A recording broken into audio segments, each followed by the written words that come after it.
All right. Good afternoon, everyone. I am Dee from H&D Abroad.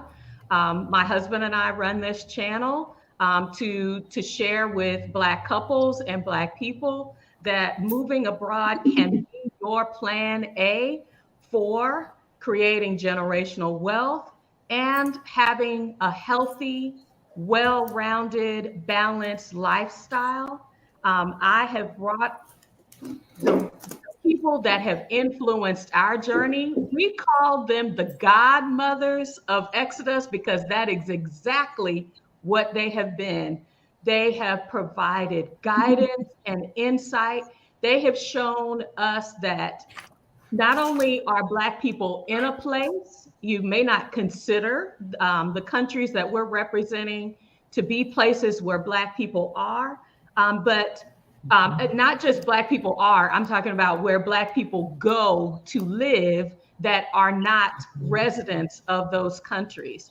And so, whether you are looking to live on land, whether that is Panama, Ecuador, or Mexico, or if the Caribbean is where your heart is calling to, we've got Grenada here to represent that as well. I am so excited to have Charlotte Van Horn with Black expats in Panama, Jewel Wren with African Americans in Ecuador, part two. Zoe Smith with Exodus Collective, who's in Grenada, and Coach Donna who is with Mexodus Sojourners. Each of these ladies has taken time to answer my questions. They have robust communities. If you love to party, that is what we are about. And this is where we are celebrating Black joy. But also, I wanted to do this session starting International Women's Month. We have, as Black women, we have always been leaders in spaces. And so I want to say hello to the folk that have joined.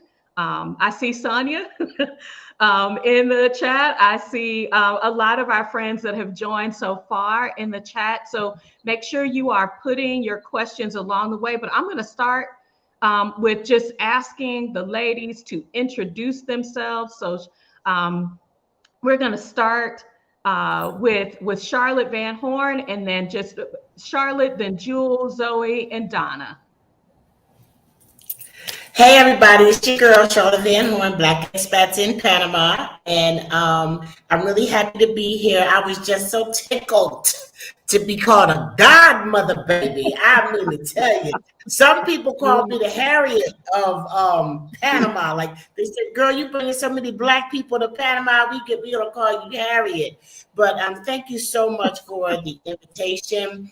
Black expats in Panama started out as a Facebook group back in 2019, where I was a sister law consultant in the United States and would be transitioning soon to Panama, and just decided that that's what I was going to do, sister locks. I knew that sister locks wasn't something that the average Panamanian would be interested in or, able to afford. So figured out that my market was going to be expats. Kept looking for something, Black expat, anything in Panama. It wasn't happening. Holy Spirit said, build it, baby. And I did. So I started the group in 2019, from 2019 from May 2019 to May 2020. I had 200 members that I would just go in every day when I was there and put stuff. But then George Floyd happened. George Floyd, COVID, Karen in the park, and Donald Trump blew my page up on May of 2020. And since then, we've grown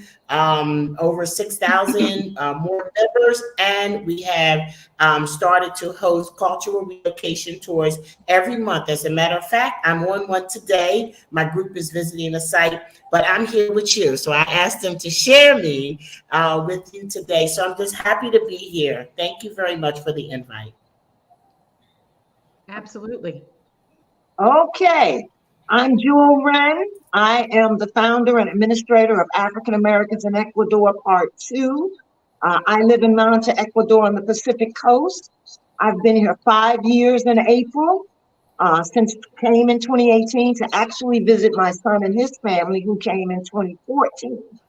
And decided to start the group, loved it so much, wanted to show an alternative way of life for other African Americans, that you don't have to constantly stay and be subjected to the poor treatment we often get in the United States.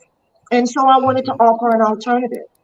And I have placed counseled many people and placed many people here in apartments all over the country, but specifically in Monza. So we're really, really growing. I've helped a lot of people have a very soft landing, which helps tremendously. And I know a lot of people. I'm very well connected.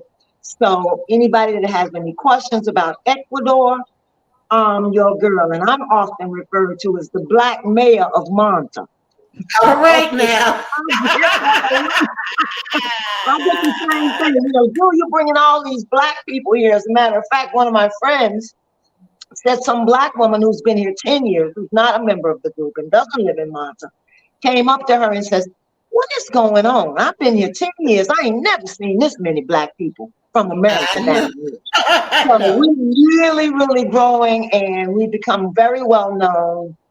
We get requests by other members of the North Americans to come to their functions. So we're very happy to be here, and I'm happy to share any experiences that I've had here with anybody that's interested in coming. Thanks again for inviting me as well.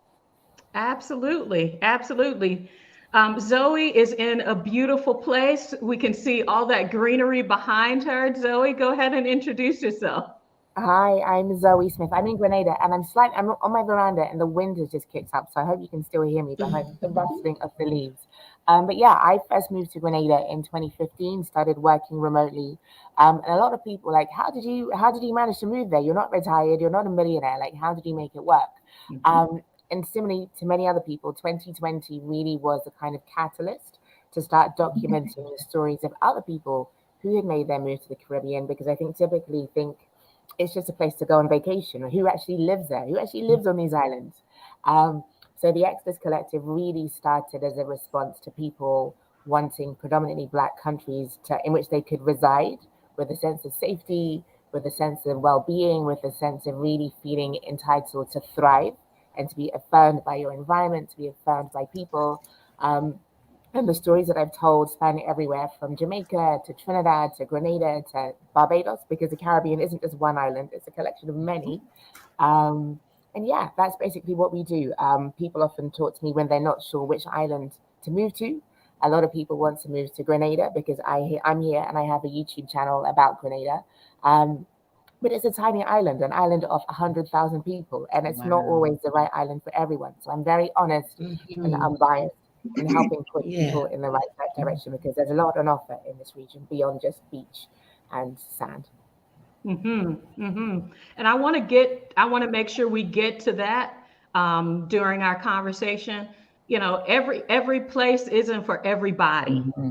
So I'm so glad that that's an important role that a guide can play. Donna? Hey, What's Shaking Soldiers, Coach Donna J here, and I'm representing Mexodus Sojourners, which was created by Sonia Foloyan and myself after attending the Exodus Summit of 2020. And what we do is provide a soft landing there in Chapala, and which is in Jalisco, the state of Jalisco, and then neighboring cities or towns or pueblos, so that individuals can kind of, come in, check it out, see if they like it. Chapala is not for everyone. It is a pueblo, so it is a smaller place. We have Guadalajara, which is about 45 minutes away if you want to have more of a robust life. Not to say that there's not young people in Chapala. It's not a big city. And so we were created as a result, like I said, of the Exodus Summit to create a Facebook group. Sonia has a YouTube channel, which is called Mind and Manna. I have a YouTube channel, which is called Savvy Soldier. And there we share our experiences, and we welcome people to reach out to us. We are currently looking at a couple of different hotels where we plan on having retreats, so that individuals can actually come in, have a soft landing, not be afraid to step outside of the comfort zone of the US to experience something that's much more rich. Absolutely. We are in these spaces, and you touched on something, Donna, that is or could be a big barrier. I know when we were first talking about it, you kind of have this idea, I might want to live somewhere, but like the whole process of getting there is a big, it is a big lift.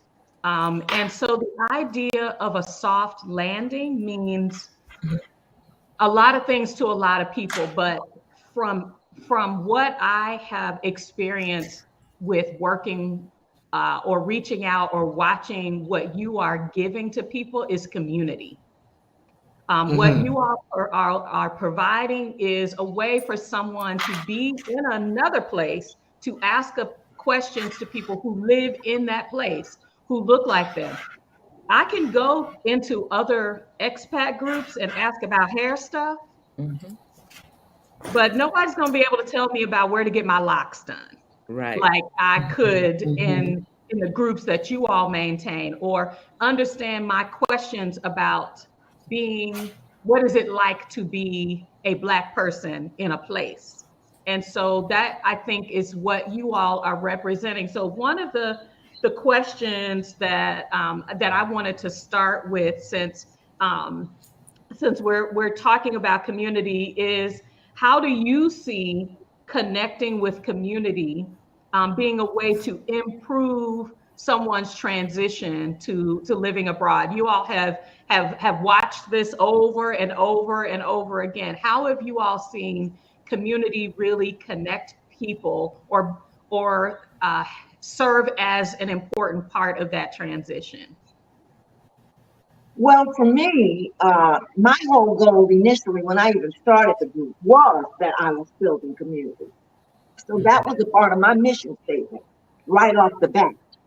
And it makes it much easier for people. People feel more comfortable, number one. And people that are already here already have answers to a lot of the questions that you may not know. For example, I've had a lot of people move to Malta, first time, never been here, never visited. Jewel, I want an apartment. This is my budget. And when they get here, I meet them at the apartment with the keys. They're set. Internet done, everything done, food in the refrigerator if necessary. That is truly a soft landing. I've done that for I don't know how many people. You know, they give me their budget, they tell me they want oceanfront, ocean view, whatever, and I do it. And so it helps. They feel much safer, they feel much more comfortable. And then I have a monthly expat gathering where everybody meets everybody. So people, and then groups have a tendency to shake out according to age. A lot of us are retired, a lot of us are still working. So groups shake out based on their interests and what they want to do. So it just makes it's a beautiful, freeing experience. It's freedom, is what it is. Yeah, I have to agree. So many people currently have their life on this perpetual pause, saying, well, maybe next year, or maybe in 3 years, or in 5 years, because of the fear of not having what Jewel just described as being in place for our people to come and check it out. You know, when I came to Guadalajara, because that's where I first started, I was in the school for getting my TEFL certification. I had seen Beverly from Miles and Coffee, and I said, I want to do that. So I bought a one-way ticket, attended the Exodus Summit, and met Sonia, and was invited to come to Chapala. So it was just an easy transition. So currently, we live in Chapala in a refurbished boutique hotel. There's 4 of us living in this hotel. It's 4 levels. On the first floor is Sonia and myself, and we share our kitchen. On the second level, we have a lady from Argentina and another lady from Australia. They share their kitchen. On the third level, we have a community area with a master kitchen, where if we decide we don't want to cook today, we hire a chef. And then we have the 4th level, which is what they call a mirador. It's like the Golden Girls on steroids. So we love it. We love it. And we want people to come and experience that and see it. Don't be afraid to leave the US. have a mindset that there is more to adore. Absolutely. More to adore. Donna, you got Donna said more to adore. I like that. I And was too. I'm gonna Zoe, have you to said steal that, Donna. and more to adore, baby. I And love Zoe it. said entitled to thrive. Woo! That we Yes. would be in a space where we are entitled to thrive. I dig that all day long. Community is very important. And again, it's the reason why I started Black Expats in Panama.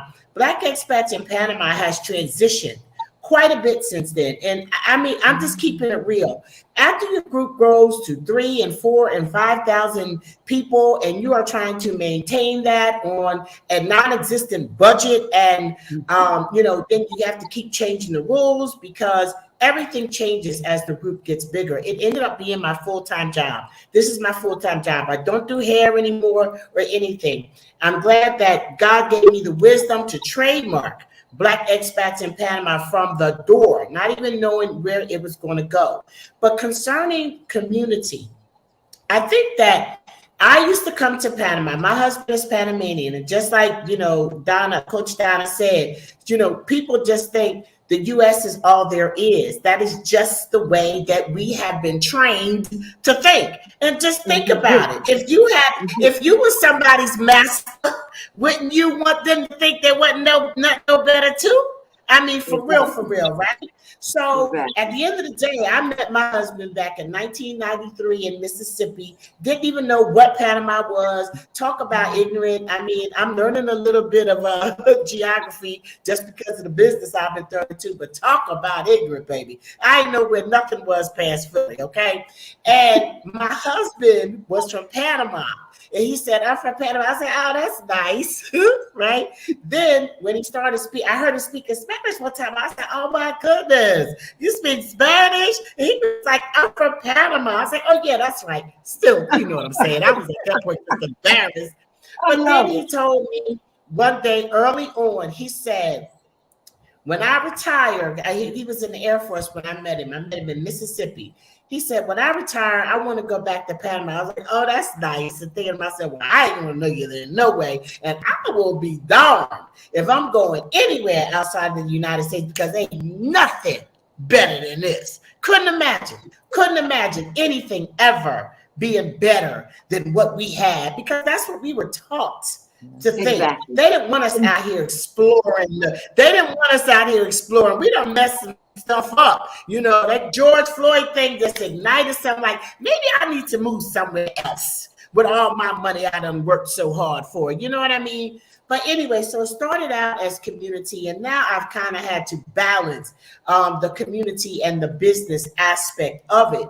But I think as far as coming into a place and having a soft landing, and I use that term a lot too, it's like to be able to come and discover, because when you come on my relocation tour, you discover what it took me more than a decade to discover here on the first trip.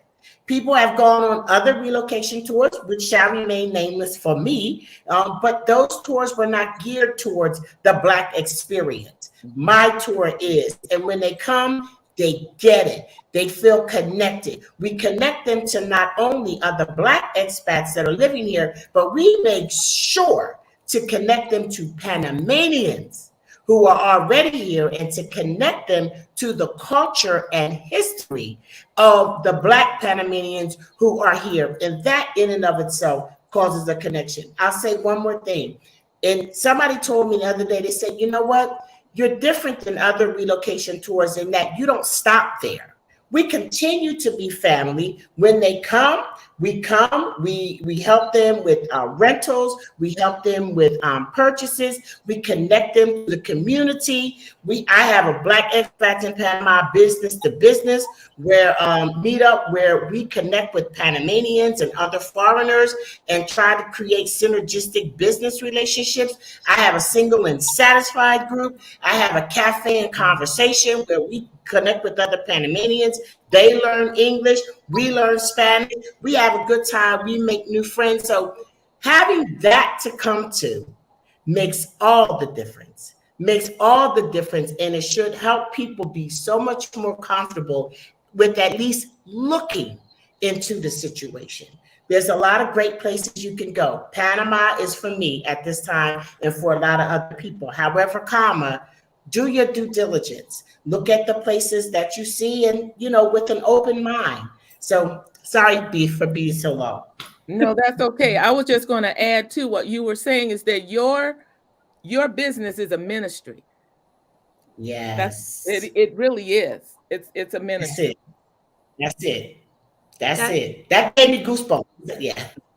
That's true. Donna, you got Sonia to move from Playa that way. Y'all doing something.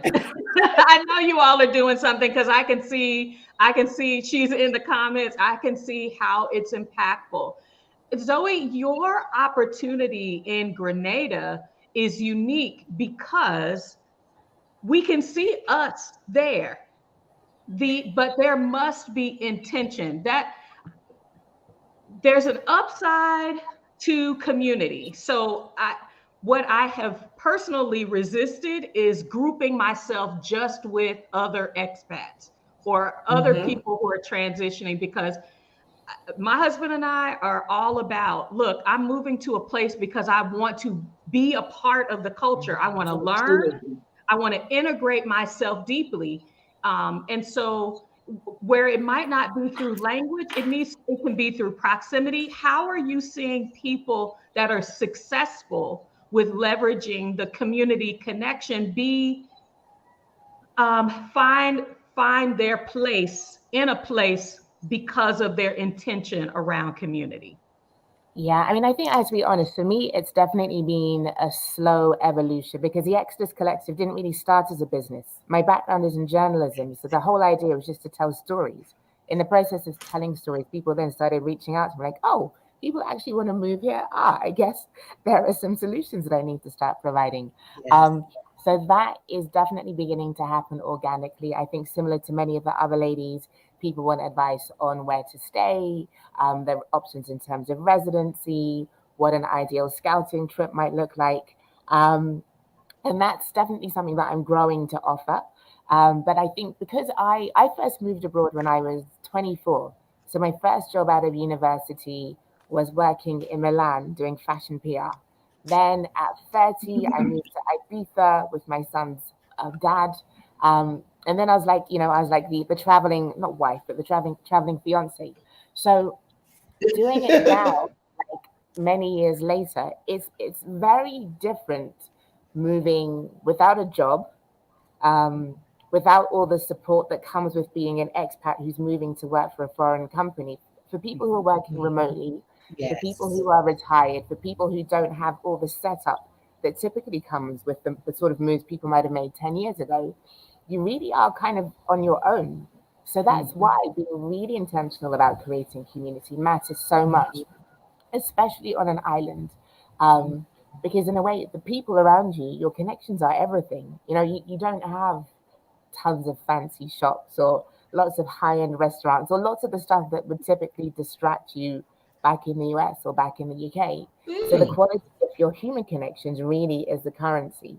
And what I found, I think before I moved, I was very idealistic of I want to be connected to the people and not ever see expats and just be really rootsy, which definitely has its pros, but at the same time, you want people who get what it's like when you're frustrated by stuff that is different. People who understand where you're coming from. And I think that mix is definitely something that I'm beginning to help people to facilitate, because you don't just want expats, but there are times where if all you have is an entirely indigenous local surrounding, you're going to feel misunderstood at times, and that can be really alienating. So I think creating the balance is really, really important. So we started doing things like beach meetups. We have supper clubs coming on, just so people kind of get out of their routine and start doing things differently and being a little bit more expansive as to how they integrate and connect. But it's a process. It's definitely a layered process, I would say. Absolutely. So, I saw the pictures, Donna, from you all's Lake Chapala meetup a couple of days ago. And Jewel is gonna get me, between you and Charlotte, y'all gonna get me on a plane because y'all are having yacht fun. Oh yeah, we be hanging hard. The, We be hanging Turn hard. up. and good food, Yeah. y'all don't miss out. Yeah, Yes. And I think every community that I have seen you all, the celebration of welcoming somebody to a place, like I feel like I know someone, like at least I can recognize a face. Right. I have shared a story. You've read my stories in these groups. And so when I come, it's not to a place or people I don't know. These are Exactly. people Yes. who I have watched you all, and I want some of that. I want some of Exactly. those hugs that you all share. I want some of that. We are excited about having you here. So that is definitely a motivator. But I have seen where some people kind of can take it a little farther than intended. So you all are a catalyst. You provide options, but you're not getting somebody in the car and taking them to the doctor's office. You're No. not responsible No. for making sure that they get their medication. You No. are a catalyst for welcoming, but you're not mama. You the godmama. You the godmama that'll give you a little, that'll come over here and have a piece of this pound cake with me. But you're See, not. I'm trying to get away from that. Honest to goodness, I go to medical appointments with Black expats. I do. There are Black expats who are here by themselves. I do, and it's like it creates relationship. For me, I'm a serial entrepreneur, and Zoe, I didn't start this out to become a business, but like Donna said, it's a ministry, and there's sometimes I can't do it. But if it's a person that is supporting Black expats in Panama, it's a person that is supporting me, telling people about it's about relationship. Yes, and you're here by yourself. Yes, I will go to that bone marrow treatment with you if I can. I will do that. Now, people expecting that. Hello, is something different. That's the difference. That's the difference. It's not that I won't do it. It's not that I haven't done it, but I do it according to my spirit and how I feel about things. You're not going to make me do stuff. And then the other thing, even further than that, you're not going to make me help you build your business. I didn't come here and work this hard to build this up for you to come in and steal everything from me so that you can get your stuff off the ground. That's the other piece. Now, some of us won't say that in public, but I'm here to say it. I'm not here for that anymore. I'm not here for that anymore. Yes. I agree with you. I just recently had an expat's husband who's very sick. He's been in the hospital for like 7 or 8 days. So, of course, I reached out to help them do whatever they needed to do. I had to find people who could go with them, that spoke better Spanish than I did. And I did. And I was able to secure that information and that doctor for them who actually became their medical advocate. So for those special things, you're right, I will do. But you're right, I don't expect me to do it. I am retired. I have to remind people of that. Baby. I'm retired. Okay? Yes. I know people. Let them know, baby. Let them know. People see me moving around. I'm like, hell, I'm almost 70 years old. Okay, I know I look good. Back up off of me. Back up off of me. Okay? So, so you have to let people know, I'm going to do what I can, but I am retired. But I do go out of my way. This particular couple I helped, a guy called me just this morning, and he's a member of the group, but he's really not a social media person. Called me this morning, Joe, my wife is sick, she's throwing up, she's vomiting. What do I need to do? Our doctors here make house calls. Yep. I say, send you WhatsApp, tell her you're sick, he charges $60. Start there, So those kinds of things I certainly do. Yes. And on the group page, I have a whole list of doctors for everything that you need. I tell you whether they speak English, whether they don't speak English, or little English, or no English, and where they are generally. So the information is there for you to research. Now, you want me to help you, I don't mind if I'm available. I agree with you though, Charlotte. Don't make me. Because I might be having a cold one on the deck looking at the water, okay? Look. So if that's the case, it ain't happening. If you all came here for people that were not going to tell you the truth, this was not that. This is the wrong conversation. Exactly. Because I have heard Zoe, I have heard Donna, I have been in Miss Van Horn spaces. I have heard Miss Jewel give the real deal. Yeah. And that's what's needed. So we have a question that we get regularly. And this is why you can be in a group. If you have questions about being able to flush the toilet or flush toilet paper, baby, we are answering those questions in the community. We are answering those questions in the community. And these are the kinds of questions. So if you all just want to do a little bit of a round robin about this question in particular, can you flush the toilet and flush toilet paper where you are currently located? Absolutely, 100%. I wouldn't have it any other way. I'm living the same life. I'm living the same lifestyle I lived in the States. I lived on the Chesapeake Bay. So living on the water is not new to me. The only thing is it's costing me a whole lot less money. Yes. But my lifestyle is pretty much the same. I eat well, I dress well, I drink good alcohol, I do the same things that I've always done. And you flush your toilet. And I flush my toilet. So absolutely. Now, there is one building that I do know of here in Monza that just recently changed that. I don't know why. I had a client and a friend that lived there who moved from that building for that reason. But generally, as a rule, the answer is yes. We flush toilet paper. All right. Now, here in Chapala, we don't. We are in a pueblo. And so, but I have 2 maids that come in every day.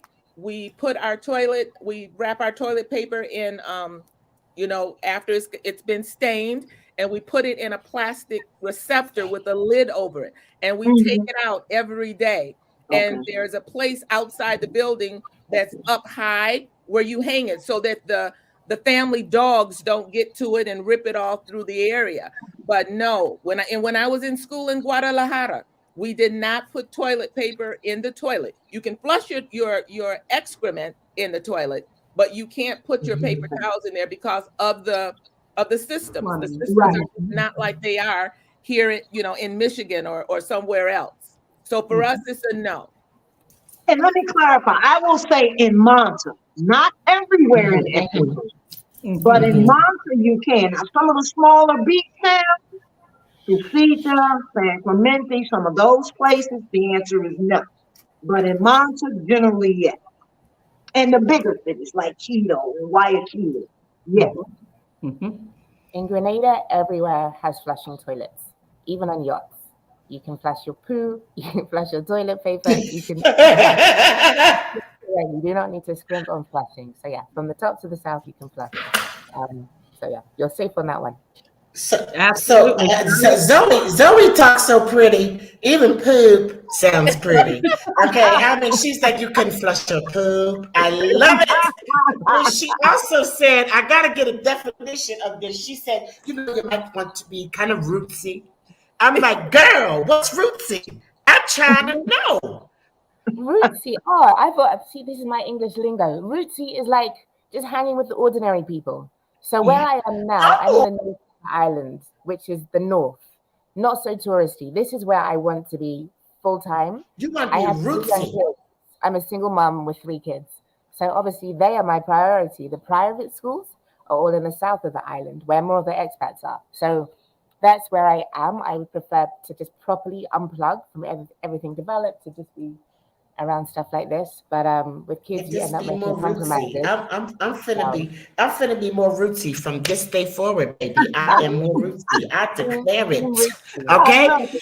Now, as far as the boo boo,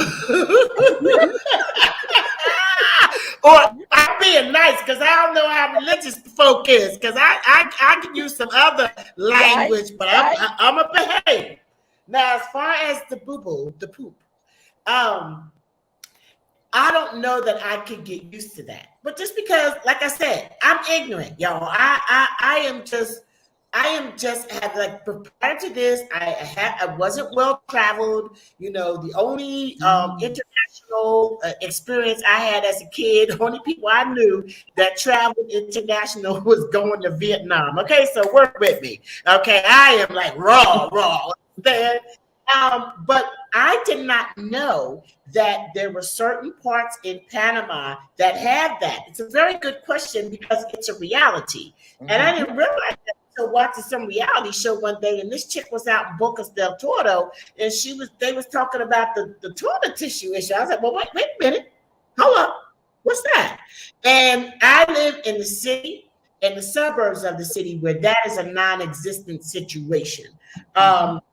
There are areas in Panama, and I believe also the very popular Boquete has some areas where they have that as well. But the places that I visited, with the exception of the private islands that we go to on our tours, they have, you can flush toilet paper. It's a good question because if you don't know, you don't know, and there's no bad question. Right, that's right. And usually the places will have a sign Yeah. to tell you, exactly. Please don't flush the toilet paper, and they point to where the receptacle is to put it in. And I have never went into a place where it was odorous. So Right. they keep up with the issue that they have. Yeah, I know. And you also said that they hang it high, which they account for this. So that's very brilliant. Several of the government buildings we went in Mexico City, you can tell when you don't need to flush your toilet paper because they will have a large receptacle next to the toilet, which is obvious for you not to flush it. And so there is an indication. There isn't necessarily signage, but you can tell when you go into the restroom. Another big question that is being asked is about the mail. So I remember when Jewel posted the picture, oh, look, we got shipping from Amazon. I believe that's what it was, Jewel. It was. I was so excited. Package. Ecuador has no post office. They used to, and it closed. I guess and even when they had it, I understand it wasn't very efficient. Mm-hmm. Okay, people would take years to get stuff. Oh, I got a card sent to me 2 years ago. So even when it was open, really. I got a card from 2 years ago. I just got it. So it's closed now. So there is a delivery service here called Sever and Traeger, which is like a UPS. But you can get stuff shipped to you from Quito to Monterey or whatever.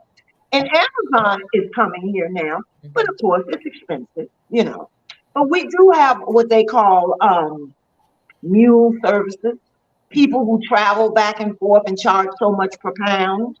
So you can hire these individuals, many of whom are very well trusted people.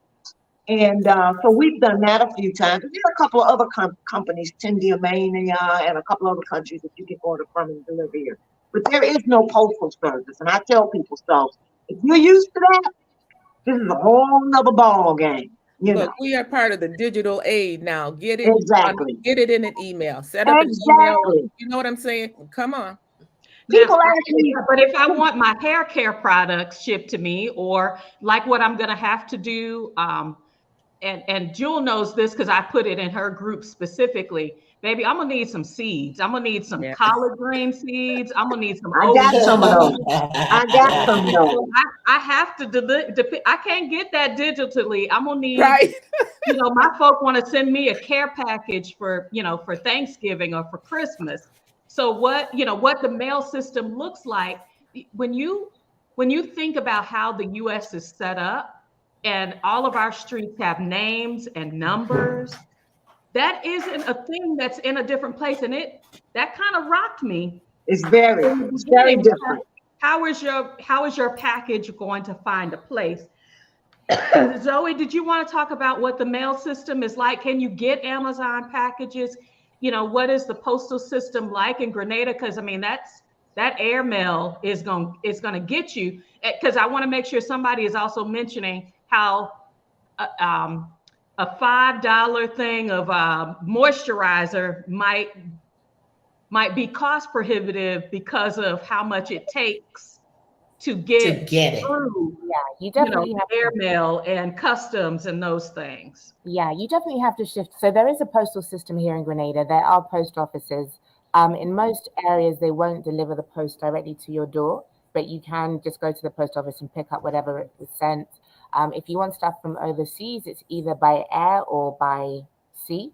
There's UPS, FedEx, and a few others. So yeah, quite often what people do if they're shopping from the States is that they will order to a freight forwarding service in Miami, and the company in Miami will ship it straight to Grenada. And I think it takes about 3 days or so. The import duties can be pretty high. So yeah, I think the only stuff, so when I moved here, I shipped my stuff, like a huge crate and barrels from the UK. And since then, I haven't ordered anything, which is so nice. As someone who was like addicted to Amazon, addicted to, we call it TK Maxx, you guys call it TJ Maxx, but like I just loved shopping, and the thought of like not being able to get stuff on demand, I was feeling anxiety, like how am I going to cope without all this stuff? But one of the things that I personally find quite nice about not being in a so-called developed country is just like doing with a lot less. Like a lot of the stuff that you buy, a lot of the stuff you spend money on, you don't really need to. You don't need like that 15th pair of shoes. And so yeah, let me show. I have these flip-flops. You call sandals. I don't know what you call them. I bought them like in July, and these are the shoes that I wear every single day. I mean, if I go to a meeting, then I'll wear heels. But it's just nice being somewhere that need to consume to buy, purchase. It's just not here. So I agree. for those people who are ready for that sort of shift, Grenada and the other Caribbean islands can be really nice to just not need as much stuff as you think you do when you're in the US or the UK. No, my feet be so dirty. My feet just be filthy. Just filthy. My feet ain't never been so filthy in all my life. Girl, because I don't put on no clothes. It's like to put on closed-toe shoes. It's like, And listen, I can't even stand the flip-flops. I be walking around like I'm barefoot pregnant. Just barefoot all the time. Feet be filthy. I say I've just never had such filthy feet, and I love it. And is it free? Regarding the mail here, I love it. I don't even care. Exactly. I got a video of my husband wiping my feet down. He was like, your feet is dirty. I'm like, listen, you got a problem with that, you can fix it, bro. And I took a video of him wiping my feet down because he was like, you ain't going nowhere with me like this. But as far as the mail goes, listen, y'all. Okay, I'm just going to be honest with you. I am really not a shopper. I'm not a shopper. I buy what I need to buy. That's it. And when you start packing to move, that's when you be like, okay, I ain't buying nothing else, because that's when you realize how much excess you have. I don't like buying stuff. I really don't. I'm just done. After that move, I'm traumatized. I had PTSD. I went through emotional breakdown. It was crazy. But so I don't really miss that so much. But I do miss that quick. But I don't like paying for stuff and then paying for it again. So I have no idea what my husband pays to get whatever it is that people send us. But not even just ordering from Amazon, you got to pay for stuff just people send you.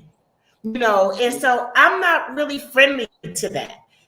But we have like that Miami address, and it's like sort of like an APO, I guess, they used to use back in the military.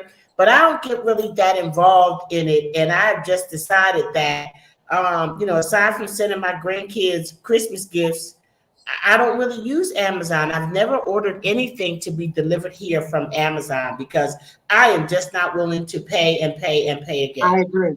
Yeah. The only reason we ordered is we moved into a bigger apartment. And the sheets and towels down here are of very poor quality. Mhm. So I was like, I can't be sleeping on these sheets feel like starch. So we ordered some new sheets and some real, good quality towels. That's the only reason. But I'm like you, Charlotte. I don't like to shop. I never shopped in the States. Everything in the States I bought online. I never went to the mall because I don't like it, And so that doesn't really bother me. I can find hair care products here if I need them. They're a little more expensive, but you can find them. Now, if you go into the areas where there are Afro-Ecuadorianos, you can find a lot more of them. But so I don't miss that either. Not really. And in Mexico, we do have UPS and FedEx. They have a strong presence there. Oh yeah, we have DHL too. Yeah. DHL and FedEx, but I like DHL better here in Ecuador. I've had stuff sent to me from the States direct to my door, DHL, some credit cards and stuff that got sent to us. That was at families' houses in various places. So DHL is very good here. So I don't have a problem with that at all. But the shopping thing, I don't miss it at all. I really don't. I really don't. Another question that when we tell people that we are leaving the US, they ask about healthcare. Like the American healthcare system is all about providing me as a woman or man of color the best quality, and I can't get better care anywhere else in the world. People are so mistaken about this. The US is like 67 in the world. Yes. Okay? We got the bomb healthcare here in Ecuador. I'm asthmatic. You know what my over-the-counter non-prescription inhaler cost me? $6. $6. No prescription. My insurance in the States, it was $58 with insurance. I go to the counter, over the counter, no prescription needed. And for a lot of the medications here, no prescription needed. No. And what's even better is you don't even have to buy a whole box. If you short on, you hear people in the States, oh, can I get my medicine? I pay my water. If you ain't got enough money but for 10 pills, you can go to the pharmacy. I know. It's like buying Lucy's. It's brilliant. It's true. It's brilliant. Yeah. I ain't got enough money for my blood pressure pills a day. Let me get 5.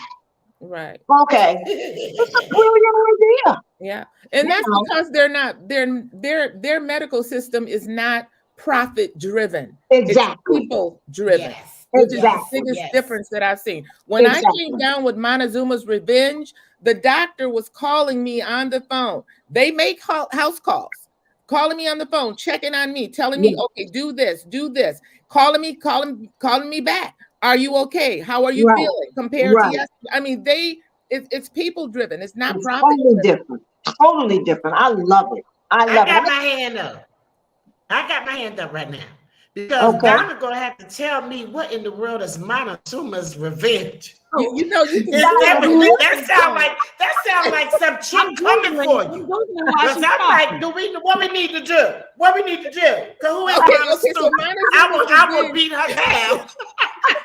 It's actually it's a parasite that can get in your gut if you eat contaminated food. And that can happen anywhere where you go to a foreign country where you're just not used to that flora. So, or drinking the water, and in many places, ice cubes go into your drink, so it could be in there. Yes. So brushing your teeth. Yeah, brushing your teeth. I keep a bottled water by the sink to brush my teeth. When I take a shower, I'm not singing because I don't want any water to get in my mouth. Exactly. I just had a parasite about maybe 2 months ago. I picked up an amoeba, and I don't know where I got it because I'm very careful. I wash my vegetables religiously. I only eat in places that I know have hot water. People don't realize a lot of places don't have hot water. Right. How you gonna wash the dishes and your hands if the restaurant doesn't have hot water? So I'm very particular. So I don't know nail salons. Yeah. Nail salons are pretty good here. I got the bomb nail salon here, and they do have hot water. And but my husband wasn't sick, but I had Montezuma's Revenge too. I was sick, and it lasted like 4 or 5 days. And then when I finally went to the doctor, and they tested me, I had an amoeba, which is one of the worst bacteria you can pick up. So I was pretty sick. Yeah. First time in 5 years, though, so that's pretty good. Yeah. Yeah. You know. Mhm. Zoe, you want to talk about the healthcare system in Grenada? Yeah, so I always have difficulty talking about the healthcare system because coming from the UK, like we just have an entirely different setup. So trying to explain it to folks from the US and from Canada is always a challenge. But I think if I'm being honest, I would say the healthcare in Grenada is adequate. I wouldn't say that it's good. And I think the fact that it is adequate means that for folks who are retired or folks who have existing healthcare conditions, it does kind of knock it off the list. I was in 2015, I was pregnant here. So I had all of my midwife appointments, what do you call them, antenatal or whatever, the appointments that you have when you're pregnant. And the attention that I got from the midwife here was far beyond what I would have received in the UK. In the UK, you're there for like 5 minutes and they just want to get you out of the room. Here, she was taking her time. She was recommending what local fruit and veg I should eat to make sure that I wasn't anemic. But typically what happens is that there's a general hospital here. In the case of an emergency, you can access the general hospital, but people often will have medical insurance so that in the case of a serious emergency, they can be airlifted to another island. So that would typically either be Barbados or Trinidad or sometimes back to the US. Because there are some sort of fundamental things that you might want to have on the island that are either difficult to access or don't exist. So, for example, someone in my family ended up needing dialysis, and there is a dialysis machine here on the island, but it's so expensive, like $250 US per session, that it just meant that moving here wasn't going to be an option. So that's me being honest. On the flip side, Grenada is such a lush, green, healthy island that a lot of the things that you end up having to compensate for through medication in the UK or the US aren't necessary here. You know, the kind of breathing in a whole lot of toxicity and pollution, highly stressed, eating overly processed foods, the lifestyle adjustments that you end up making here in some way compensate for needing an overly medicalized solution to problems that really are lifestyle problems. So I think it really depends on what stage you're at. But I think if I was in my 60s or 70s, I wouldn't feel comfortable moving to Grenada just because of the lack of good or great healthcare. But for where I am now, like I'm reasonably healthy, my kids are reasonably healthy. I know that what's on offer here is enough for like decent, like average healthcare needs. So it works for me. I just have to say from Panama, from the Panama perspective, it's like, I think that when people talk about healthcare, what we really need to recognize is we're not talking about the same healthcare. So when people are concerned about moving to another country and they're concerned about healthcare, like what is the healthcare like? They're basing that question on the knowledge that they have of healthcare. And we know that coming from the United States, healthcare is like the number one reason for bankruptcy. Okay, because we pay so much for stuff. And like I said, they don't want us to know all this stuff we're learning from other countries. And healthcare is a big piece of it. So here's what I say. In Panama, the healthcare is very good. Like somebody else said, you got your doctors on WhatsApp. You know, your doctors are not on that. Remember that they don't say HMO a lot anymore. But remember when HMO kicked in, it was like, you got 10 minutes. You know what I'm saying? Yeah. You got 10 minutes with your doctor, and then your doctor got to be clocked out and talking to somebody else. So that's when I think about those rushed visits and stuff. I think about the HMO thing that happened and everything changed. They don't have that here. So you sit down, you talk to your doctors, you know, because they are not being pimped by the pharmaceutical companies. They're not trying to sell you drugs. You know, we have a doctor on our team that comes and greets our relocation tour clients every first reception night. It's a brother, Dr. Duncan, here in Panama. And somebody called me and said, Charlotte, I got this thing going on with my head. You know, what can I do? I said, look, call Dr. Duncan and Mike, and then they can hook you up. Why she tell me, okay, why she tell me a couple of days later, she said, girl, Dr. Duncan told me to go dip my head in the sea and come on up out of there. And she said, "Oh my God, Charlotte, it worked." Okay, so that's the difference. That is the difference. Dr. Duncan said, "Girl, go on over there, put your head in that water, come on up out of there, mind your business." You hear what I'm saying? So it's a whole different thing. And when you get sick, it's a matter of, we have TRICARE. My husband is military. The Panama is big on U.S. veterans. They love U.S. veterans. We have hospitals that are dedicated to U.S. veterans. We can walk to our medical care, and we have TRICARE and the foreign medical program and all that kind of stuff. But I mean, really, honestly, most of the stuff, you don't even have to use it. So I've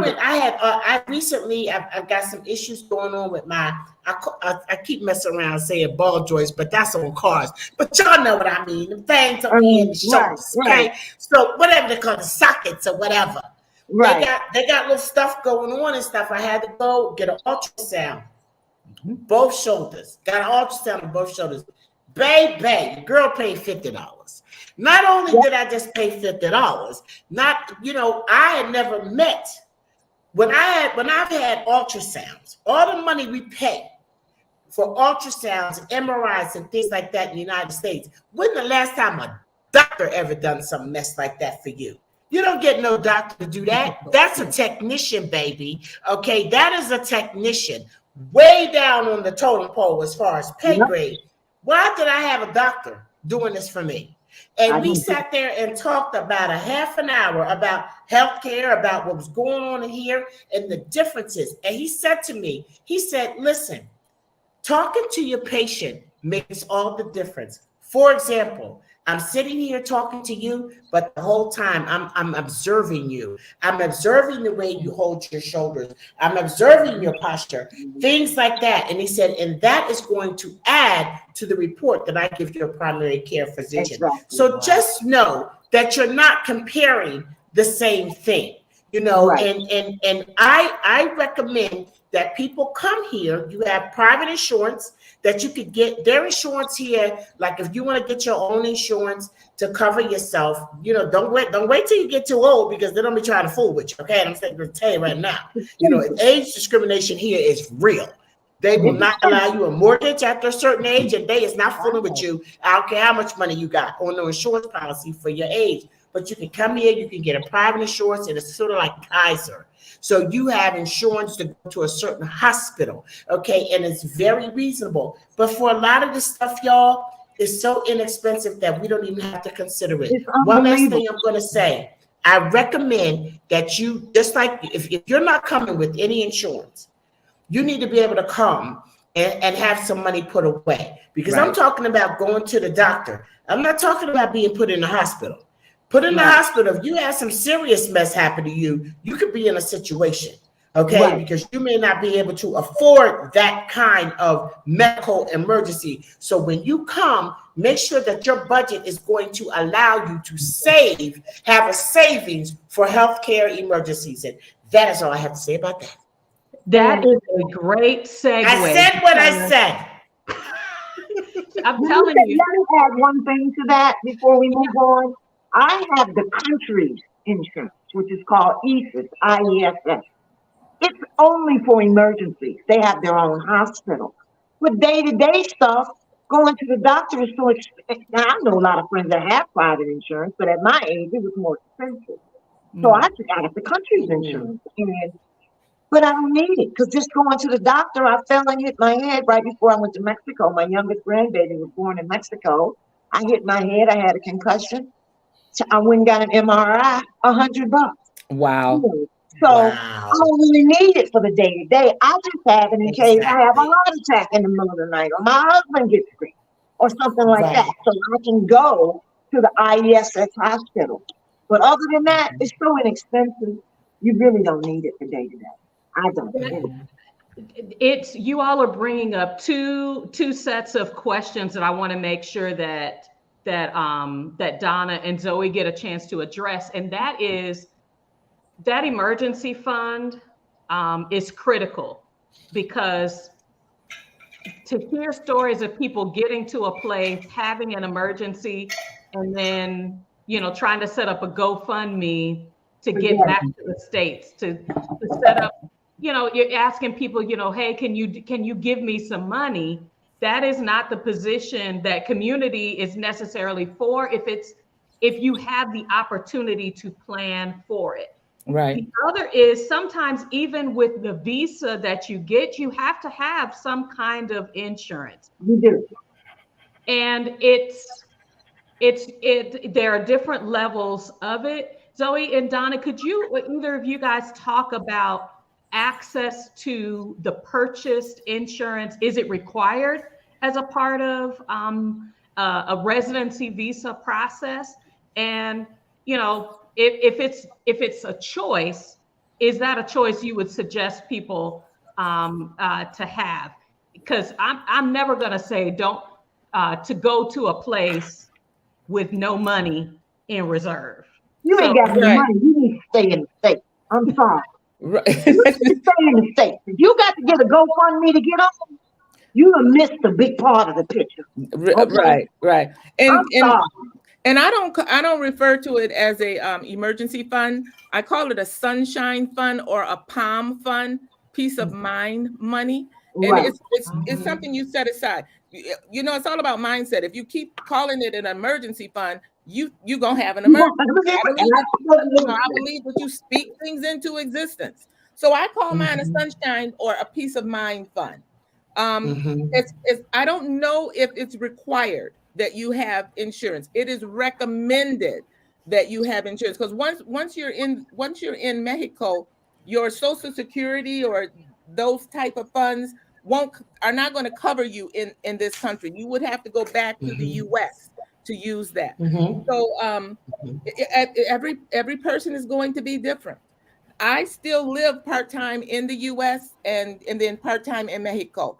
I'm a retired nurse and I worked for the state of Michigan. So I have state of Michigan insurance. I'm currently here now to get implants done because I had 3 falls and 3 strikes. I was out. I lost number 8 and 9. So I have to get that replaced. I could have done it in Mexico and it would have been probably a lot less expensive because I'm looking at the numbers. But because of my mindset at that time, I'm using my state of Michigan insurance to cover the cost. And I have an excellent surgeon that I'm working with.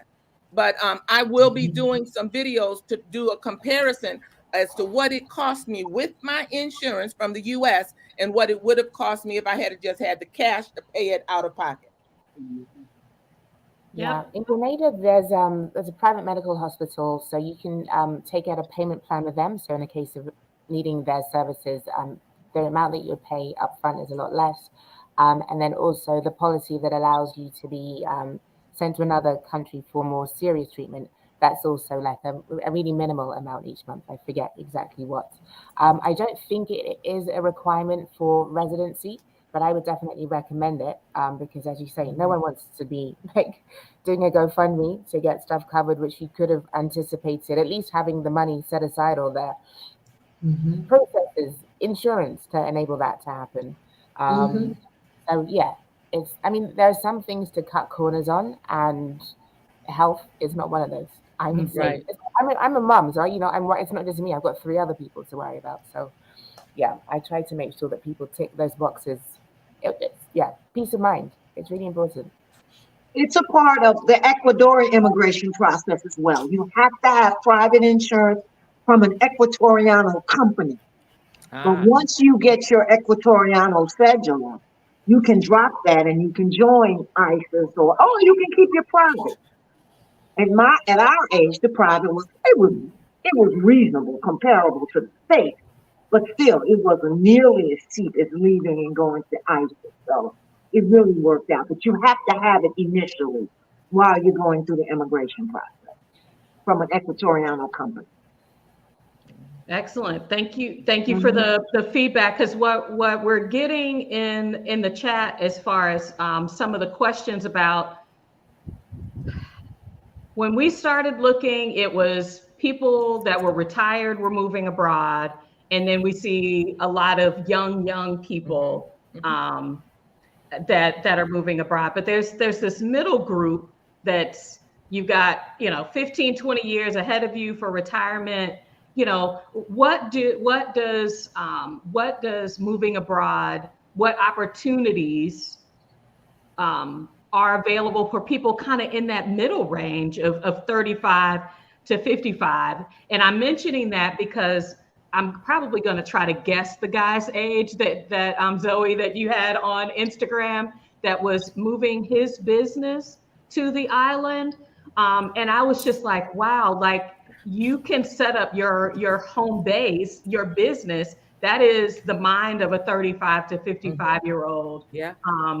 What do the places where you all are, how do they accommodate people in that mid-range? What opportunities, whether it's through visa or citizenship or other opportunities that would make where you live attractive to that middle group? Yeah, I mean, I think for Grenada, unlike most of the other destinations, there isn't an easy option for residency. So it's not like you can spend X amount of money and then you get a visa. Or it's not like you spend, I think Belize, for example, is 50 weeks out of 52, then you get permanent residency. In Grenada, permanent residency, you need to stay on the island for at least 2 years. So that puts off people who want like a quick, easy, affordable route out, because it's not set up like that. What the government is really keen to attract are people who want to start businesses in priority areas. So it's not necessarily about how much money you have, it's about what demand is there on the island for the services that you want to provide. And so the example of the person that you gave, he actually one of my first clients, he's moving here to start a AI ed tech firm. And he's probably in his mid 50s, I think. But he's like born and bred in the US and really just wants somewhere different for him and his wife to enjoy in their later years, but also for his grandchildren to enjoy. So maybe it's because I'm like in my early 40s, maybe I like attract a demographic like similar to me, but I definitely say in terms of the people that I'm speaking to who are looking to move to the Caribbean, they are in that 35 to 55 demographic, probably because the presence of digital nomad visas, like you're going to be working, and incentives to start businesses. It's not really for people who are kind of just putting their feet up. The government really wants people who can kind of contribute to the island's economy as well. And it's exciting, kind of working 7 hours here and then going to the beach, drinking fresh it's a nice payoff for working. So yeah, I think as more and more people are able to work remotely, destinations like the Caribbean become more appealing. So to answer this guy's question, I wouldn't say that there's a community. The island is so small. It's not like there's like an expat enclave per se. But in terms of groups of expats that you might meet or groups of African Americans that you might meet, for sure they're here. But there isn't like an area that's just expats. It doesn't really work like that here. And I think that you touch on something very interesting. And it's like when a lot of questions that I get is like, where do the Black people live? This is not that. This is not that, and I think that we need to be mindful about bringing that to the space that we're going to. I don't mind the question. It's a legitimate question based on our experience. But I really love to say that we live all over the place. We live wherever we want, and hopefully we're integrating. And that's how I would answer that question. He was saying 35 to 55. Well, that's quite a range. I will say this, digital nomad visas are definitely making it more common for younger people to come. I have several groups. I have groups touching on several countries. Our biggest groups are Black expats in Mexico, Cartagena, Medellin, and of course, Black expats in Panama. The demographics are different. The people that are moving to Mexico are different than the people that are moving to Panama. Panama tends to attract the retiree, but I like to call us rewirees, because it's not like we are coming here to sit down. Okay, Right. because we definitely are very involved. This whole expat life will wear you the hell out. You have to know how to say no because there is that much to do. And so for the younger people, it's like you get into communities. A lot of people are doing homeschool. You know, you have the digital nomad, and I just say, you know, some people are retiring early. Honestly, I'm starting to see more of that. They're like, you know what? I'm gonna go with a no. I'm just, you know what? How about this? I'm just gonna go. I'm gonna go. I know I get a few more dollars, you know, every month. We're getting smart, y'all. I know I get a few more dollars every month if I hang out here till I'm 60 or 64. But you know what? I'm 55. I'm in good health. I got some money in my savings. You know, I'm already eligible for this or that, whatever pension. You know what? I'm just gonna run. That's all. I'm just gonna run. And so the demographics, I don't think that we should just look for people that are in the same demographics as ourselves. Just look for opportunities. Absolutely. Make sure that you can work. If you still gotta work, no matter how old you are, the main thing is that you understand the work situation in the country that you're going. I have seen too many people going back home with their tail between their legs because even though it costs you $4,000 a month to live in the same environment that you're living in Panama for $1,500 a month, if you ain't got no money coming in, that $1,500 a month can really burn a hole in your pocket real quick. Then they tell me, I gotta go back because family needs this and that. Meanwhile, they've been borrowing money from other expats and whatnot and what have you. Make sure that you plan your work and work your plan. That's it. And that's the most important thing. Map it out. Have your plan in place. I love that age group. And I think it's a prime group that we need to encourage to rebrand yourself in your current position. Learn all that you can, create you a business on the side so that you can retire when you want to, and then rebloom in that job, that thing that you have created. Make sure it's something that aligns with your purpose and destiny and something that you're passionate about, so that it does not wear you out when you decide where it is that you're going to land and set roots. But your money to support you in whatever country you're in, it needs to be coming from gotta the be US. right. And my son and daughter-in-law are prime example. They're 42, but they've been here 9 years. They came with a 5-year-old and a 5-month-old at 31. Okay. And so now they're 42. They just had another baby, but they work online. They're engineers. They started this business before they even got to Ecuador. So they roll. You know, they set their own schedule. My 13-year-old grandson is in the 11th grade, getting ready to take the SAT. So they're doing extremely well. And we've got a wide range of ages here. I have a couple of people in their early 50s. One's a college professor. She's teaching online at colleges in the state. We have several others that are going to school, retired military, that are getting paid to go to school.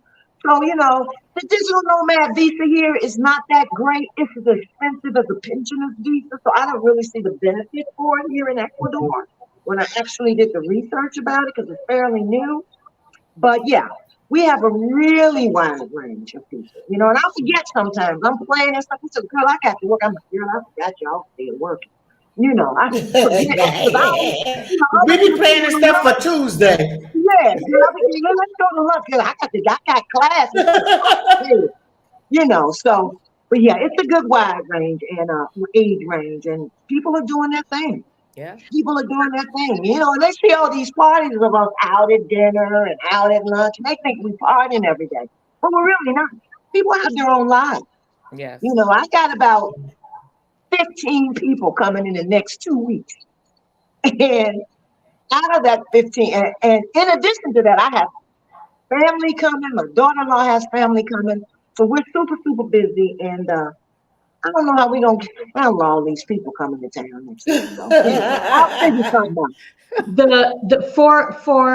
For the things that because we're turning 50 this year, the professional visa, The professional visa has been really attractive Professional visa, to us. yes. I know that, let's see, I think Costa Rica, Ecuador, and I think Panama also Panama has it. has a professional visa. Yes. Not just with a bachelor's degree. I've heard that, I think it's Ecuador, it's an associate's degree as well. Ecuador just changed that. It used to be a 4-year degree. But So, they changed the laws down here like the weather. So I've since read that they've changed it to you can have an associate degree. But you have to have gone to school in person. They do not accept online school. Correct. So if you went to school online, forget it. You won't be approved for the professional visa. Okay.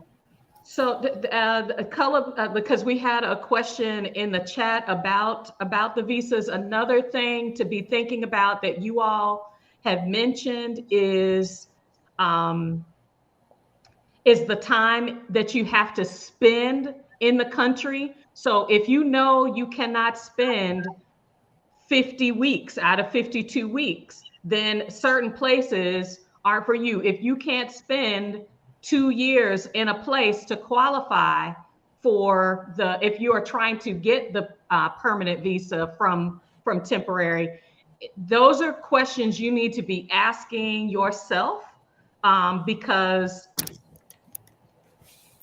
you are on a pathway. Most people can use their 180 days. I know that's been kind of questionable in Mexico. 180 days in most countries with a U.S. passport. I know, Zoe, you can speak to what the UK's passport or the passports from the areas like England that give you access to certain countries for a specific amount of time, but it is time limited. And leaving the country or, trying to do border runs, if that is a part, you've got to be thinking about that and what impact that's going to have on your life if you're just going to try to start off with just the tourist visa. So there are different levels for how people are coming into a country. And they are opportunities, but you've got to think about the logistics. If you get an apartment for a year and you don't have some kind of visa that allows you to be in a place for a year, that is going to impact. That's going to impact you. So anything else you all wanted to mention about the residency process? Because I got a couple more questions in the chat. Ecuador just changed their rules.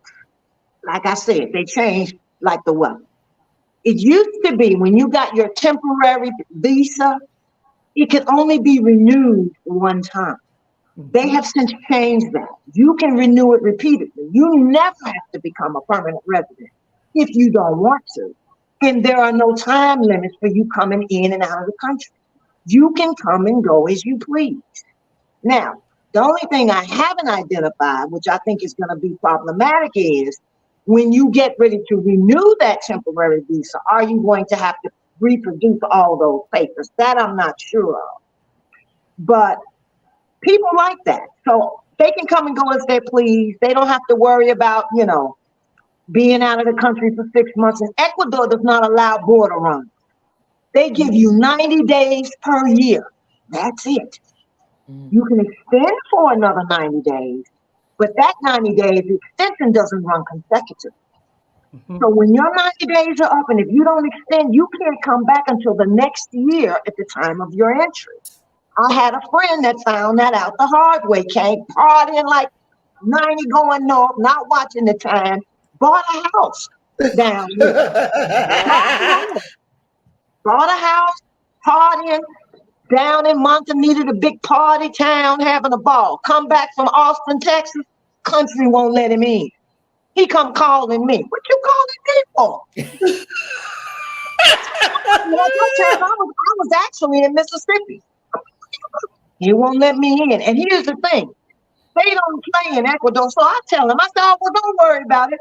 I said, just get your passport and go to the house and figure it out. Call your lawyer tomorrow. She said, oh, they holding my passport till I come back with a new ticket. Baby. They ain't playing. He had to get back on that plane Oh and my. go back to Texas and wait for his time. So do your research, know your Yes, time limits Yes, while you're you down know your your partying. Pay attention, you know? That's right. and let me add this. I am no scholar, okay, but I just have a feeling that we have a lot of privileges with that little blue book, that Yep. U.S. passport. I'm telling everybody right now. I'm asking you, what's in your wallet? If you don't have a passport in your wallet, then if you don't have a passport that belongs to you, this conversation is just rhetorical because you ain't going nowhere without it. Okay, so I understand that in order to do a transition and to go to another country, you got to have certain things in order that you may not have in order. But baby, get that passport, because if you don't have a passport, you don't have a choice. And just like Jewel was saying, Ecuador keeps changing. They change these laws. Governments can change laws whenever they get good and ready. That's right. And I am just waiting for the U.S. to say, where's my money? Eventually, the IRS is going to start saying, where is our money? Because they have been telling us to go back to Africa for as long as we can remember. Okay, so we have decided to go other places now. Okay, it's like we dating other people. Okay, pretty much. But that's fine as long as you don't take your stuff with you. But we're taking our stuff with us. That's going to be a problem. Not so much that we're leaving, but that our money is leaving. So don't just assume that we are always going to have that 6-month luxury that comes with that U.S. passport, because that could change at any time. If you are thinking about residency in another country, you don't have to have everything together to get that part done. Go on and make your move, do your research, get your residency, and then figure out how often you can come and go and everything like that, and make sure that you plan your work and work your plan. But get that residency while you can. And make sure that anybody, as crazy as the U.S. is, anybody in your household that you love, that you think you're going to want to flee with, you better make sure they have that passport. Stop buying your grandkids Nikes. Buy them a passport. Give them permission to travel the world and make their own life decisions. Yes. I said what I said. I'm co-signing for new countries and get a passport. We have seen, so we have our Mexican residency. They're only allowed us to do the first year of renewal. But what we have seen between 2022 and 2023, the income requirement. Ooh.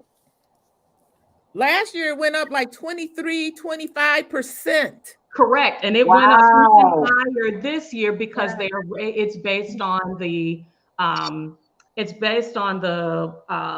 the federal wage. Yes.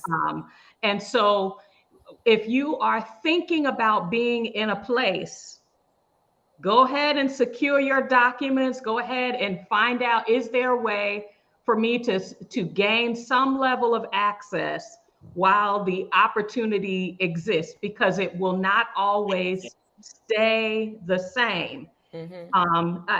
Just because if you have children, what you are able to do for them when they are minors is give them access under your under your residency. Under your income. So if you have a child, some countries will allow your children that are in college, they're dependent, qualify as dependents, and qualify under you. So when you're thinking about timing, don't wait. Don't wait. Give them the best Christmas gift you can give to your children is a passport. Yes. And some luggage. There you go. Experience outside of the country while they are young, so that they can see different places and experience different things, and know that, okay, there's a way, there's a path other than the compression and oppression of where they currently are. Yeah. My 6-month-old grandbaby is a Mexican citizen and an Ecuadoriano permanent resident. She's 6 months old. She Okay. got 3 passports. And so, and then of course, my son and daughter-in-law in the grandcase also became permanent residents since she was born in Mexico. So they want us to go on and get our residency in Mexico too, just to have it, which we probably will do at some point. So. And I see this question that it's saying residency / citizenship. People need to know that the residency and citizenship are not synonymous. 2 different things. Different things. I will never relinquish my citizenship here in the U.S. Never. But I will have residency in Mexico. Yeah, absolutely. They are not synonymous at all. People don't get that. Absolutely. You can apply for citizenship in Ecuador after 5 years, which I may do just to have that extra passport. I haven't done it yet, but I would never relinquish my U.S. citizenship ever. Work too hard to get it. Our ancestors worked too hard to get it. Right. You know, so that's never gonna happen. So do you have to get a job to get a passport? Do you have to get the job in order to get a passport? So I just, passport access, depending on what country you're coming from, is a privilege of your citizenship. Now they put some contingencies on that privilege. There are certain people that don't have access to it, and you have to renew it as well. And that was what got us. I'm in the Exodus Summit in 2021. I'm ready to get things going. COVID then made me go to sleep on when my passport expired. I'm sitting on a 2-year-old expired. I had been watching it because when I lived in DC, I went to the post office there in Alexandria, got my passport. I was like, in 2020, we're gonna be ready to renew and get this going again. And just the whole shutdown and everything did not allow me to think through that. But saying your access to having a passport is based on your country of origin. Yes. U.S. Department of State is where you would go to look at the current requirements, the cost. The U.S. is about to have renewals online, y'all. Hallelujah. Yes. I'm so excited about that because if I'm somewhere, I don't want to have to, figure out, can the consulate do it? They are setting that process up. Zoe, did you want to share anything about the passport process from England, from how that looks? Yeah, in the UK, you can apply for your passport online. You don't have to do that in person. In Grenada, you can apply for citizenship. So there's 2 options. Well, no, you can have citizenship by descent. So my parents were born in Grenada. Yes. I applied for my citizenship in 2015. So I'm a Grenadian. I have British and Grenadian citizenship. You can get citizenship by marriage if you're married to a Grenadian that was born on the island. You can get citizenship by naturalization. So if you apply for permanent residency after 2 years, after an additional 3, you can then become a citizen by naturalization. The 4th option is citizenship by investment. And you can either make a donation of $150,000 to the National Development Fund, or invest in a property valued over $250,000 on a government-approved scheme. And that is a route to citizenship that many people take. I think it's common to the Caribbean. So Grenada, St. Lucia, Antigua, St. Kitts and Nevis, and Dominica all offer citizenship by investment. It's not particularly something that many Americans previously have been looking into. It's more something that the Chinese and Russians go for. But over the past year, with things in the States and in Europe getting more and more turbulent, people do want options. And those who can afford it, the process of applying for that is 3 months. and within 3 months you have a passport. So one of the biggest growth areas in citizenship by investment is actually coming from North America. So that's the route for those who are looking to invest and those who have the capital to apply. Now, if you get it through marriage and your spouse passes, does that void it? No, as long as they're born in Grenada, then that's fine. So if someone was to marry me, they wouldn't be able to get it because I wasn't born in Grenada.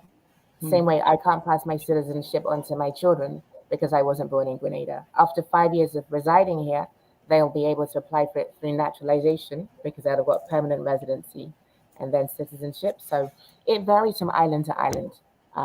But I think quite a lot of African Americans, some people might have like a grandfather from Jamaica or a grandmother from Barbados. So for those of people who have Caribbean ancestry, I would definitely say apply for those passports because it's always good to have options. You never know when you're going to need it. And if you do have the ancestry route, it's definitely something to go for. Absolutely. I'm getting this question more and more. And this is how I've decided to answer the question, why y'all not going to Africa like the rest of us? I can answer for me. Oh, okay, because It's too far from it. It's too far. It's too far. I still have family in the States, and I can be on the ground in the United States in 4.5 hours. I can't be flying no 16, 18 hours. So that's my answer. It's too far from me. Now, if I didn't, at 70 years old, and now if I didn't have any family remaining in the States, I have an elderly sister, and another sister family. They're doing well, thank God. But I don't want to be somewhere and I gotta travel 18 hours. I can't do it. I'm too old. I don't have the patience. I'm just not doing it. So that's my answer. Not that I'm not interested. It's too far. Period. And I know I've gotten that question in my group too. Why are y'all all moving to South America? Well, it's not as close to Mexico, but I can still be in Florida in 4.5 hours. So to me, that's a win-win, And I lost my oldest sister passed suddenly last year, and that's when it really hit me. I had to get to Mississippi very quickly. What if I had been in Africa? They'd have been waiting hell forever for me to get there to make the funeral arrangement. So, so that's for me, that's mine. It's too far. Yeah. Anyone else want to answer? Because my ready answer, and I'm just gonna put it out there, it's my choice. Exactly. I am a free being. And the choice was bought with blood. The opportunity to be where I want to be is my right as a human being. Privilege. And so I don't believe that my only choice is Africa. Absolutely. I think that there are opportunities for me to invest, to spend significant time, but for me to say that the only place that I can go is Africa, or that's where I'm supposed to go or should go, there are a lot of people who have been telling me that's where I need to go for a while. And so I say with a level of respect, but pushback, I make the choices that are good for me, that line up with my desire to live a life that is guided by my choice.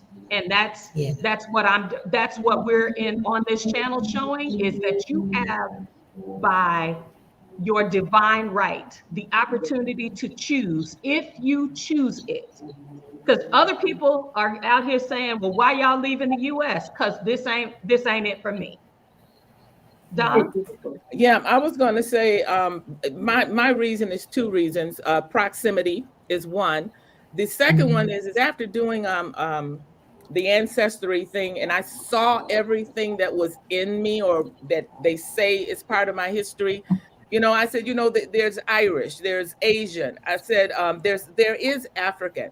I said, but when I got to Mexico and I saw some of the things that certain individuals try to erase from Mexico: the wide nose, the big lips, the fact that the second president of Mexico was African American. I feel at home in Mexico. And after having Montezuma's revenge, I say I am part Mexican. So, I love it. I love it. like I you said, love it's it. choice. Yeah, I think for me, Okay, guys, Zoe.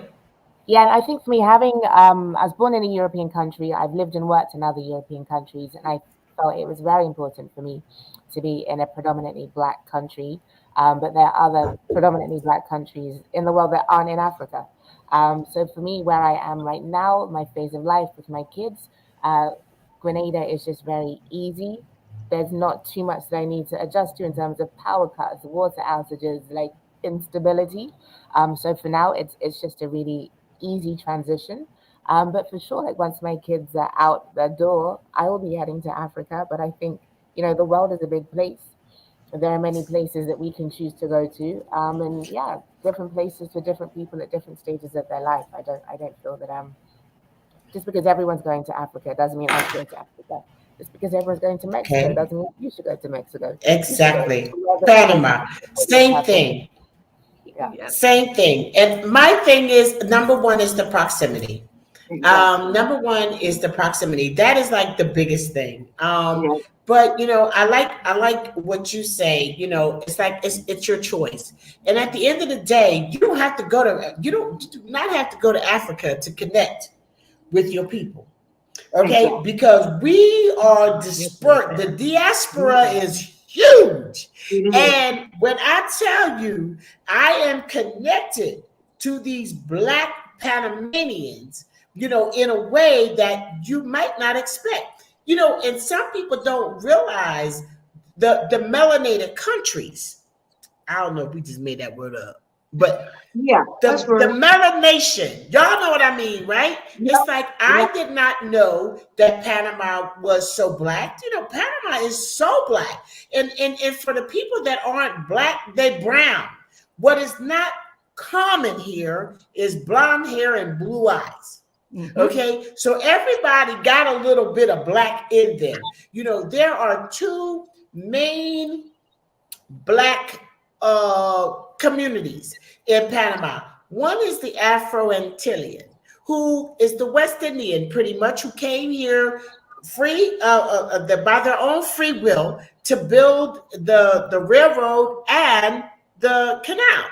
Okay, and that is why we take our groups to the SMAP, the West Indian Museum, so that they can learn about the contributions of West Indians to Panama. SMAP is a small church built in the early 1900s by the West Indians that actually is the largest monument to Black history in the entire country of Panama. So there is never a tour that comes to Panama, to Black expats in Panama, that doesn't go there. But then there's another side of that. There are the Black people who came to Panama through slavery. Yep. And that is when we go to Cologne. That is when we connect to the Congo. Do you know that the Congo is a big part of Cologne? And we engage with the Congo dancers. They still, have held on to a lot of their history. And so you don't have to go to Exactly. Africa for the Black experience or familiarity of family. And for me, the main reason is that we always say, I don't want to be that far from my family. But look, baby, I'm going to be 60 soon. I don't want my family that far away from me. If something happens to me in Africa, I don't want to have to worry about who can afford to come and see about me. Exactly. Okay, so it's just at this age, maybe Africa, not to say that I don't want to go, and it is definitely going to go, but maybe right now Africa is probably a little bit more attractive to the much younger segment. that's not considering health and distance and family and things like that. And I'm all with it, but don't try to put us in. We do this all the time. Don't try to have something else separate us as a people. Like, why are y'all black people going to all these other, not saying that that's what you're saying, WM West Africa. I'm not saying that. But what I'm saying is we really need to avoid separating ourselves any more than we've already been taught to do. We need to do a new thing. Yes. We have I said what I said. we have a very similar situation here in Ecuador. We have a huge Afro-Equatoriano community that also came here through slavery. We had a ship that crashed in 1553 on the coast that was actually on its way to Panama. That crashed. Well, the slaves were smart. They saw an opportunity because they had to walk along the shore, and 23 of them escaped and started their own community. They recreate this march every year in November. Wow. And I've been to these communities. And they're mostly North Ecuador, Afro-Equatorianos in Esmeraldas province. I've been to the Valle de Chota. And it was so amazing. We were driving. And every time we drove, the people got darker and darker. Wow. Darker and darker. It was amazing to me. And finally, when we finally got to Tansupa, the Esmeralda province, everybody was gone. And baby, them sisters can burn up here. They don't do no good burning down here in Monta. They don't use enough seasoning for me. But them sisters up there, baby, was we loved it. We loved it. So you're right. You don't have to go. And what I love about them is that they're proud to be black. They're proud. They'll tell you in a minute, I'm a black man in Spanish. They proud, unlike some other folks we know who don't want to be black. I won't call the country. But you know what I'm talking about. But at any rate, I said what I said. So I said what I said. Exactly. So I loved it. I love that we went to the cultural centers. They had beautiful, they had a lot of African American stuff in their cultural centers in Spanish. I loved it. I just loved it a lot. It's so much to do and so diverse. So yeah. The world is big. The world is big.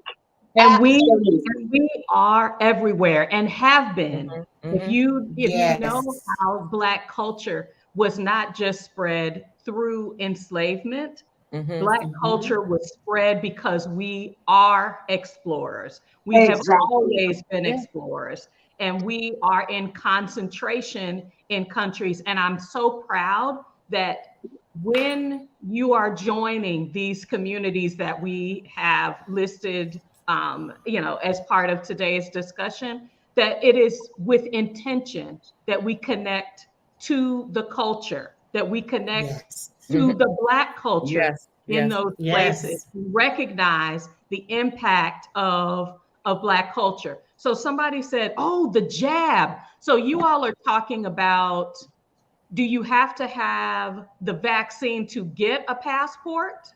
Oh, Lord. No. You do not. The vaccine currently is not connected to the passports. There was a lot of concern about that when we first started having vaccines available at the height of the pandemic, that it would be tied to getting residency in other countries or being able to maintain your US passport. And so definitely, thank you guys for clarifying that in the chat. So go ahead, Donna. Can I just say one thing though? Now you need to be current on your child support. I'm just saying. Yeah, absolutely. Because we won't be getting a passport. My husband you works will for not be getting a IRS. passport. Listen, they will not be checking for your jabs. But in the US, they will be checking for that child support. So if your baby mama, if you owe your baby mama or your baby daddy, you won't be getting any money at all, go on and just start working on that right now. Absolutely. Because it will prevent you. Let's just run down the list because June's husband is in the IRS. please, y'all, do not fail to file your taxes. Y'all don't be out here wilding out and not give them what they are due. I gotta give you a quick story. Taxes, but you do have to file. I gotta give you a quick story. We were in London in a jazz club, and we were invited to join this table with some Brazilian people and an American who had been in London for many years. She says, she was an attorney, and she knew some of the attorneys that I work with in New York. So I said, oh, great. She said, but girl, I hope y'all don't work for the IRS. I haven't paid taxes in 7 years. My husband said, do not tell me your name. I'm obligated to turn you in. Wow. You could have picked her mouth up off of that table. Yes. So she looked at me. That's why you don't be running your mouth when you don't know who you're talking to. Running your mouth. So she looked at me. She said, "Is he serious?" I said, "Yes." He's serious. I said, "They have to sign an oath that if they don't need to know your name." So needless to say, I was unable to tell the attorney who I met, except she was a tax breaker, evader, Yeah. So pay your taxes, okay? Don't think that I can leave the country and have student loans unsettled. Y'all, They'll hunt you down. And if you've got legal issues, they will keep you from getting on a plane. They will send you back to the US. They won't let you. Take care of your legal obligations to your country of origin. Yes. And let me tell you this, Ecuador, when they look at that FBI background check, you may have something on that shaky from 25 years ago. Guess what they do? They call you in to immigration to explain. Why you got this on your check? Your 20. I know it happened 20. I've known this to happen to several people that I know. Wow. Girl, you think they gonna Panama has that too. Got busted for weed 25 years ago? Maybe. I know several people have been called in. So handle your business. Right. Handle your business. How you start a thing, you know what I always say? How you start a thing, how you carry a thing, and how you end a thing all matters. And the last thing I want is some issues with the US. Right. Okay. Honest to God, I want to be able to, I feel like I will never ever, I feel like in my heart, I will never ever give up my US citizenship. However, comma, some things that are happening in the United States today make you wonder, really, girl? Do you really know that? That's what I know. I'm saying right now, the way I see it, I will never ever give that up. But I don't want no beef with the US. And I want to be able to go freely. You go into that new country, that's like a new relationship. That's like a new boo, baby. And you know what I'm saying? You know about that old boo. You know what the mess is. You know what I'm saying? You know what you leaving, but do you know what you coming to?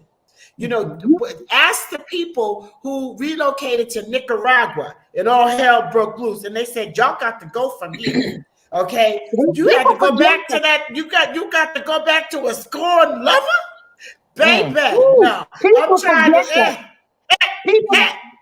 People forget that. They can send you home. Don't trip. They don't have to let you stay here. Right. Send you home. I tell people all the time. We got a bootleg business down here getting driver's license. You pay somebody $300 and they get a driver's license for it.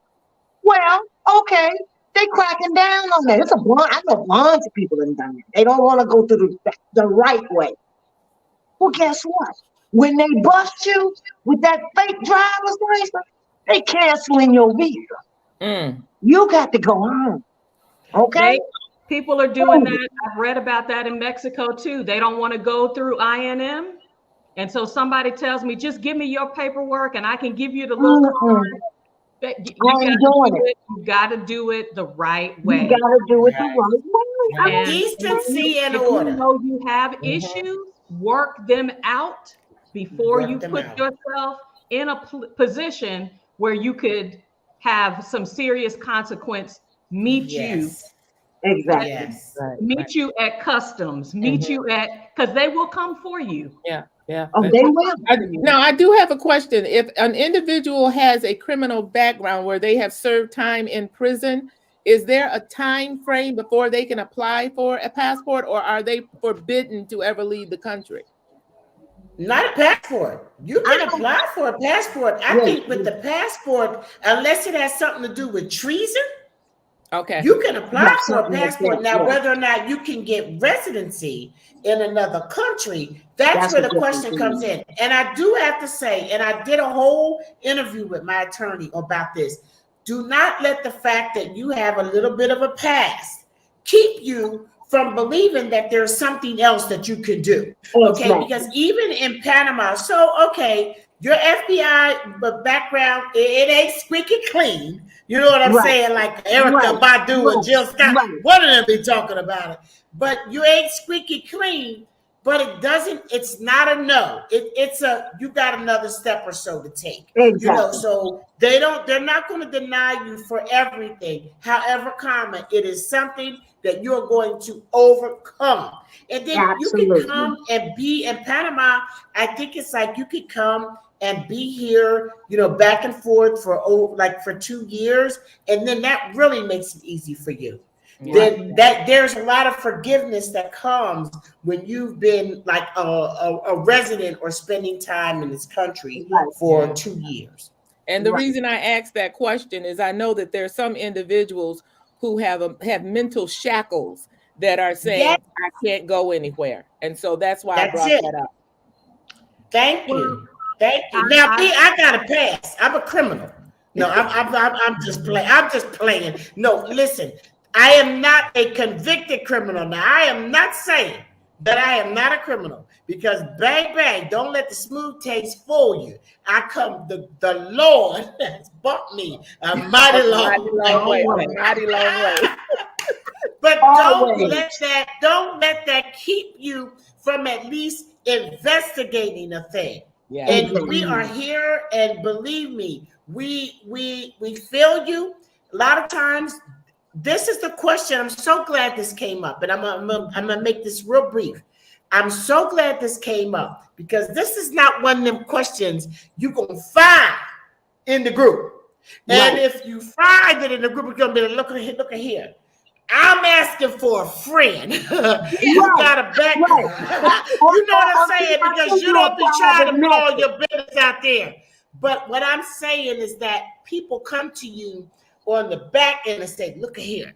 You know what I'm saying? I know I ain't gonna pass this FBI check. Is this a moot cause? And I say no. And that's why I did a video with my attorney. So that, what you drinking, girl? Wine. Y'all are not ready. Y'all are not ready for this. Look, on my way to the game. Ready? I ain't gonna tell you what's in my coffee cup, because that's my business. That's my business. I love it. I love it, guys. A huge thank you. You all have covered topics for so many different and answered questions freely. I want to give you guys a chance to tell, where are you on Instagram, on Facebook, on Twitter? How can on the internet, how can people follow up with you if you want to get more information, to work with a knowledge partner, with a godmother? Zoe, start us off. How can people reach out to you to find out more about Grenada and the opportunities there to work with you? Yeah, I would definitely say, if you want to know a little bit more about the Caribbean and the opportunities for you, definitely check out the YouTube channel, which is the Exodus Collective. If you want to have a chat with me directly about different options in the Caribbean that might work for you, you can reach me, you can book via my website, which is www.theexodus.co, not .com, and also the Exodus Collective on Instagram as well. But yeah, really happy to have a conversation with anyone who's thinking about the Caribbean, comparing which island might work over which. But yeah, really have appreciated the opportunity to talk with you and your audience. It's been exciting. And these fellow ladies as well. What cool godmothers. Loved it. Absolutely. I mean, what I know is, when you give Black women a platform. We Come will on, share. Mhm. And that baby. sharing isn't just for one person. We are impacting, and we know how to share. We know how to share gossip. Yeah. And this is the good news that The Yeah. we good are news. sharing. So, Donna, I'm gonna give you a chance to come forward and tell us a little bit about Mexida Sojourners, about when you can call in to answer questions. You guys do that video call. How can people find Mexida Sojourners on the web? Okay, first of all, please join our Facebook group, which is called Mexida Sojourners. You can also reach out to Sonia Faloyan on her YouTube channel, which is Mind and Manna. My YouTube channel is Savvy Soldier. That's SAVVYSOULJAR. I'm also available on TikTok at Savvy Soldier, Instagram at Savvy Soldier, and I have my own Facebook group, Coach Donna J. All right. I'm telling you, June June has blessed. She has blessed me over and over again, because we called you when we were in Mexico. We were Yep, like, the yep, next up, next yep. up, We had a Ecuador. call. I So was telling my husband. tell us Yep. about African Americans in Ecuador Part 2, and how we can engage with you. Okay, join the group first of all. We have a bevy, a plethora of information. I keep the page updated. So African Americans in Ecuador Part 2, you can also send me a private message. I am on Instagram, though I must admit I've not been that recent lately, but it's called Ecuador Noir, Noire. You can find me there. I'm going to get back. I kind of let it go a little bit after I was pissed off with Facebook for shutting down my first group.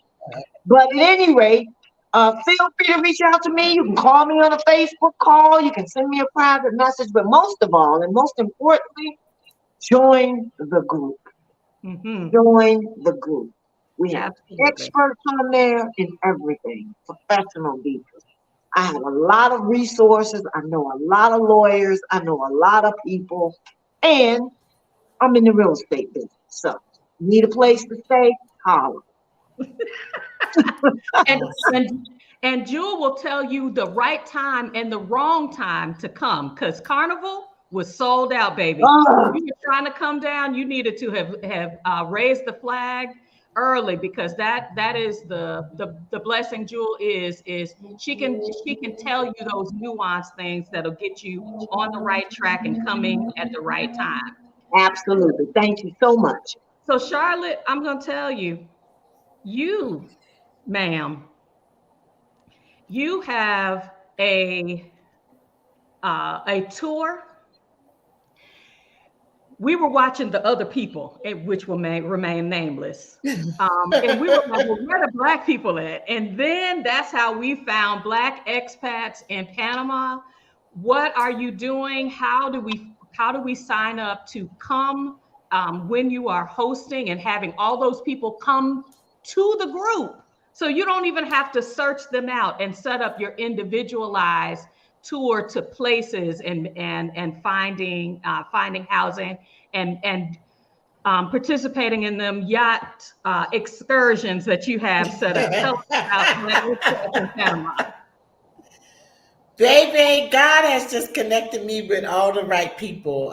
This Panama experience has been absolutely unbelievable. You can find me everywhere at Black Expats in Panama, Black Expats _ TM on the Instagram. I am a Black City Radio show host, and I want to have every one of these sisters on this call. I need y'all in my life, okay? I just absolutely enjoyed spending time with y'all, and I want to have some time with you one-on-one. Our tours run, it's the Black Expats in Panama Cultural Relocation Tour. Our tours run 9 months out of the year. February through September. Okay, we take off January because I do a Sisters in Panama tour, and then we take off October and November because the rainy season is a little bit more active. But you can find us everywhere, and I just appreciate the opportunity to be here. We have a whole relocation team.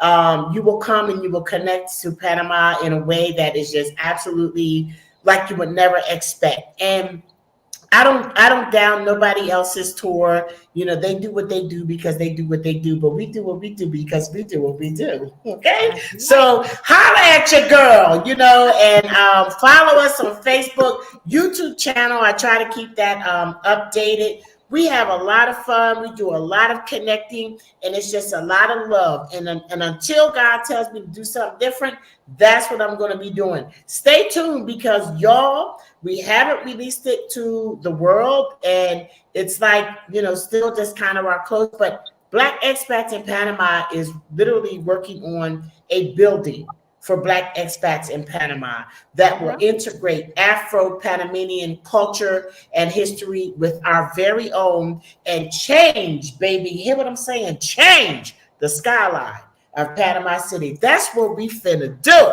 And that ain't my art back there, y'all. I'm in a hotel. You understand? Because that ain't this what you hear at Timmy's Hot. That ain't my style. You know what I'm saying? I just had to make that clear. But thank you so much for having me on. I like totally enjoyed this. I love each and every one of you sisters, and thank you for what you're doing. And I want to be in touch with you so that we can connect again, because the energy, I don't care what they say. Don't believe what you see on Real Housewives, nothing. Because this, I said what I said. You understand?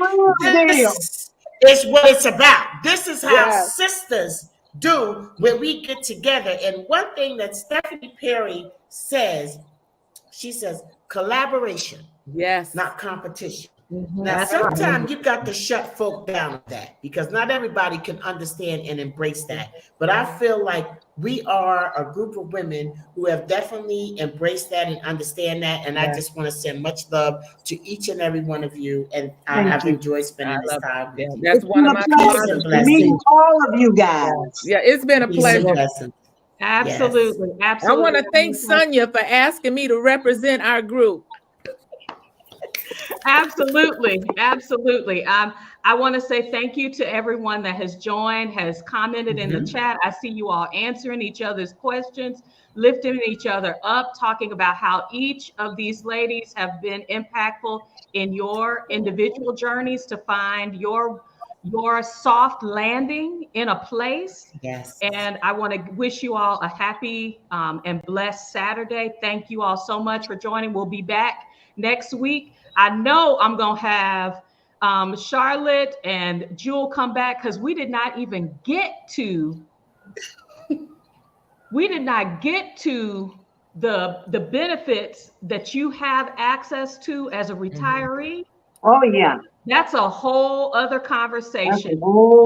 This could have went for hours. I know you got to shut it down, girl. You're going to have to shut it down.